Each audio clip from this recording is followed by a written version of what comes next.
So let's move to Group 229 and analyze the brutal reality for the two contenders that failed to progress to round two. And the irony here is just, it's so rich. The album that finished dead last is directly linked to the source of the author's professional skepticism. Which one was that? Mojo Stax Uncovered. This was a free cover CD included with the magazine. Oh, wow. Yeah. So it was the very first such CD to be inducted into the tournament and subsequently the first to be swiftly eliminated. Ouch. So what's the music like? It's described generally as a mix of good time and heartbreak blues. Right. But the key factor that immediately disadvantaged it was the perception of its age. It's just perceived as sounding quite old. And when you're comparing the sonic experience of, say, 1960s soul or blues production against the highly refined digital mastering of modern pop, that age itself becomes a competitive handicap. It's a huge handicap. And Glynne was highly unfamiliar with the content. I mean, Stax Records itself is historically monumental, formed in Memphis, Tennessee in 1957. It basically defined the sound of Southern soul alongside Motown. But this specific compilation featured artists like Eddie Floyd, Homer Banks, Betty Crutcher, artists who were entirely new to the author. Right. Historical weight alone couldn't carry them. I mean, let's be clear, historical weight is exactly what the author was trying to ignore in this whole process. Mm. The ultimate verdict was scathing. The collection was found to be limp and uninspiring, which maybe reflects, perhaps unconsciously, his disdain for the publication that gave it to him. The description is brutal. It is. Bland as beige wallpaper and about as striking as a silhouetted figure in a dark alley. So when we look at this result, we see a crucial mechanism of the quest, immediate appeal and technical proficiency. They trump historical significance and genre niche. Every time. Every time. We have to acknowledge that the deep, often raw, emotional grit of old American Deep South blues is an acquired taste. Comparing the specific mono or early stereo fidelity of a Stax track with the massive, hyper-compressed soundstage of a Jess Glynne pop hit it's almost unfair. It's apples and oranges. Completely. The Stax collection's niche focus, its perceived age, and its specific genre characteristics just made it irrelevant and unappealing in this highly competitive, generalized ranking system. But that creates a slight contradiction we should probably address. Glynne despises Mojo's focus on musical peculiarities and subgenres. Yet the Stax collection, a classic subgenre offering, is thrown out precisely because it's too niche. Doesn't that just confirm that the author is also looking for universal appeal, just like the big pop hits provide? It does, but I think there's a difference. The author isn't seeking the critically approved niche. He's seeking what resonates with him. Okay. The Stax collection, despite its historical context, failed to resonate musically. It wasn't about the genre being difficult. It was about the specific presentation of it being, in his words, limp. If it had been an Otis Redding or a Sam and Dave compilation with explosive, recognizable track, Right. perhaps it would have scored higher. But the obscurity of the artist combined with the aged fidelity just doomed it against modern pop. Okay, that makes sense. So our third place finisher, Sophie Ellis-Bextor's Read My Lips, represents a different kind of failure altogether. Yes. This wasn't about genre incompatibility. This was an issue of catalog integrity. It's almost like a breach of contract with the listener. The acquisition story is very telling. It was purchased cheaply in a charity shop, a true buy 5 for a pound kind of deal, Right. which suggests a casual punt based on familiarity with one or two tracks. This low barrier to entry means the author wasn't emotionally invested, but he was hoping for a solid greatest hits experience. But that experience was immediately derailed by one massive glaring flaw. The single biggest hit in her entire catalog, Groovejet, If This Ain't Love, appeared only as a live version on the compilation. And that omission is the defining sin in the context of the album quest.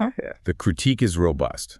Including a live track instead of the seminal studio version makes a bit of a mockery of the offering. Of course it does. The original studio recording of Groovejet is described as a banging, top-tier dance pop anthem. The author argues that studio track should have kick-started us out of the blocks with this compilation, making the substitution a massive missed opportunity. So let's talk about this idea of compilation integrity, because this feels like a really crucial metric for the whole quest. Why is substituting a live track for the studio version such a cardinal sin? Well, in a quest that's designed to compare the highest level of studio production and songcraft, a live version just introduces all these variables that compromise the comparison. Okay. Studio tracks are meticulously mastered, mixed, polished. They represent the definitive commercial product. A live track, even an excellent one, And the source does note the live groove jet is a great performance. It provides an organic feel. Right. But it introduces audience noise, variable sound quality, different arrangements. When you are forcing 4 albums to fight based on their technical and compositional merit, you need parity. By compromising the catalog's best hit with an inferior, for comparison purposes anyway, live recording, the album immediately disqualifies itself from serious contention. And the overall depth of her catalog just couldn't compensate for that one massive flaw. Not at all. Greensterox contrasts Ellis-Bextor's back catalog with Britney's, and notes Sophie's is slightly less familiar and much less proficient. It lacks the necessary gluttony of hits needed to overcome that compilation defect. We should probably mention the obvious contemporary factor here. I mean, the track Murder on the Dance Floor has had this outstanding recent resurgence because of the film Saltburn. Huge resurgence. But even that dose of current cultural relevance couldn't lift the album above 3rd place. No. The conclusion remains that while the album was far from a disaster, the structural flaw of the live track and the general lack of pervasive, immediate familiarity just meant it never threatens to qualify from this unremarkable group. So a respectable effort, but one that was fatally compromised by a poor track listing decision. That's it in a nutshell. Okay, now we get to the winners. The albums that secured their spot in round 2, and these 2 albums perfectly demonstrate what Greensterox's album quest methodology truly values. Yes, and that is consistent, high-level production, clinical execution, and an abundance of recognizable popular anthems. So taking the second qualifying spot, we have Jess Glynne's debut album, I Cry When I Laugh. Right. And like the Sophie Ellis-Bextor CD, this was another charity shop purchase, a speculative punt. The author's initial motivation was purely based on recognizing a superb voice and just having a general appreciation for a big female vocal. And that punt paid off. He was pleasantly surprised to realize how many of the songs he already knew, despite not actively following her career. And they were familiar through mass media. This is a crucial distinction. We're talking about commercial osmosis. Exactly. The songs had just permeated popular culture widely enough to be immediately recognized. He notes specific examples. Hold My Hand, which was known from the Jet 2 adverts, right. as well as Right Here, and Real Love, which featured Clean Bandit. So that immediate familiarity score is very high. The album provided a known quantity and a sense of comfort. Okay, let's get into the technical assessment because it's highly specific. This album is described as a highly competently produced, soulful pop album, but more intriguingly, it's called sonically clinical. Yeah. What does that actually mean in the context of this quest? Sonically clinical points directly to modern, high-polished production standards.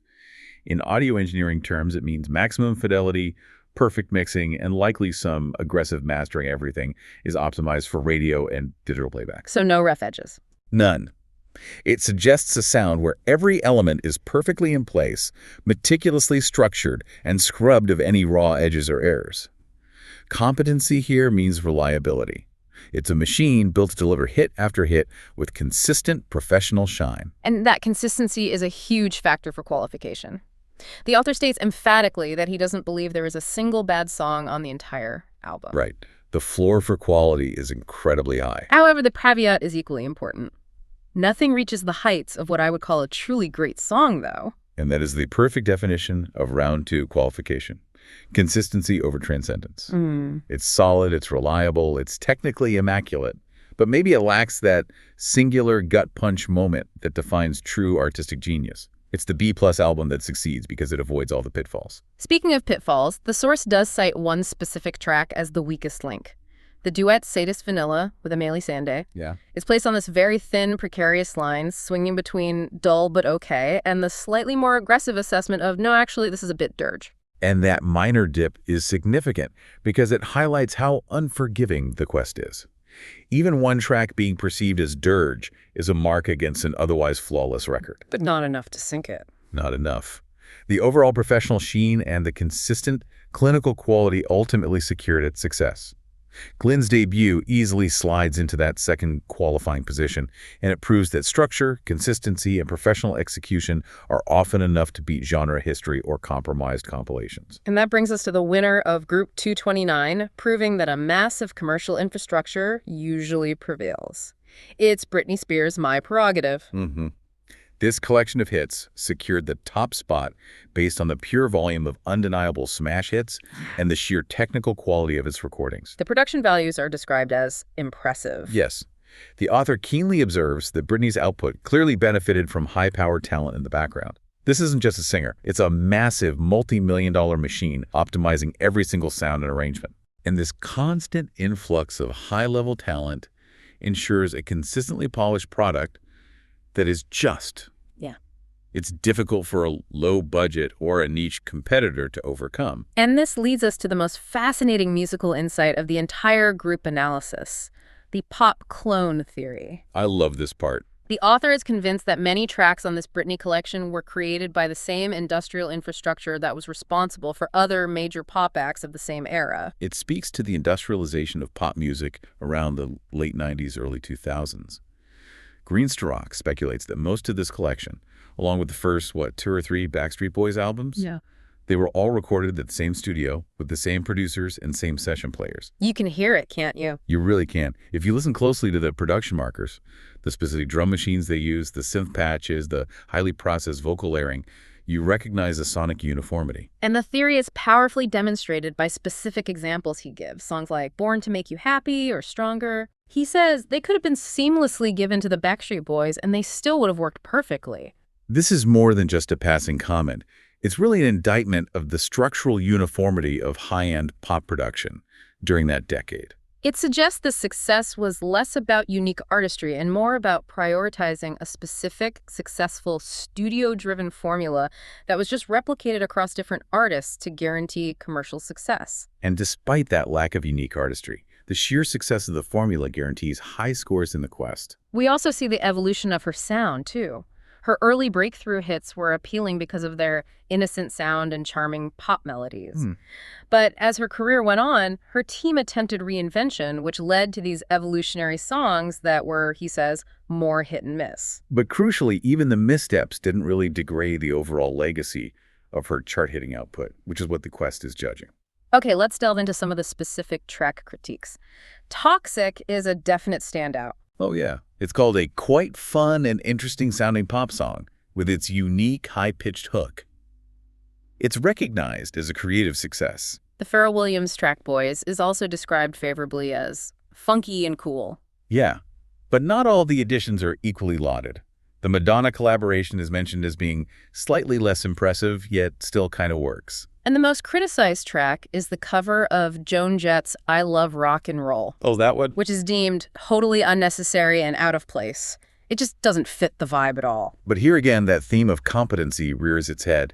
Even though it was an artistically poor choice, the cover was still competently produced. Right. That professional polish, even on a bad idea, is a constant factor that prevents the album from dramatically losing points. Now, before we finalize the score, we have to address the non-musical context, which the author does bring up, the exploitation discussion. Yes, this is important. He says when Baby One More Time first hit the charts, there was widespread controversy about her age, the appropriateness of her provocative clothing, her aggressive promotion on MTV.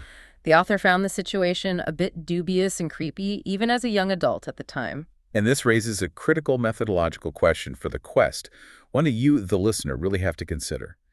How does Glynne ensure that this acknowledged discomfort with the cultural context and the perceived exploitation doesn't unconsciously influence the album's score? That's a great question. But the success of My Prerogative at the top spot suggests the quest did successfully isolate the music quality from the cultural baggage. The formula seems to work. Focus on the excellence of the song structure and production, regardless of the marketing ethics. And that focus is what secures the victory. Despite some artistic flaws and that non-musical controversy, My Prerogative is assessed as a fairly nice little pop collection. It features enough genuine smash pop hits that were technically flawless and universally recognized to dominate Group 229 and claim that round 2 spot. The machine wins. So what does this massive effort tell us about musical merit?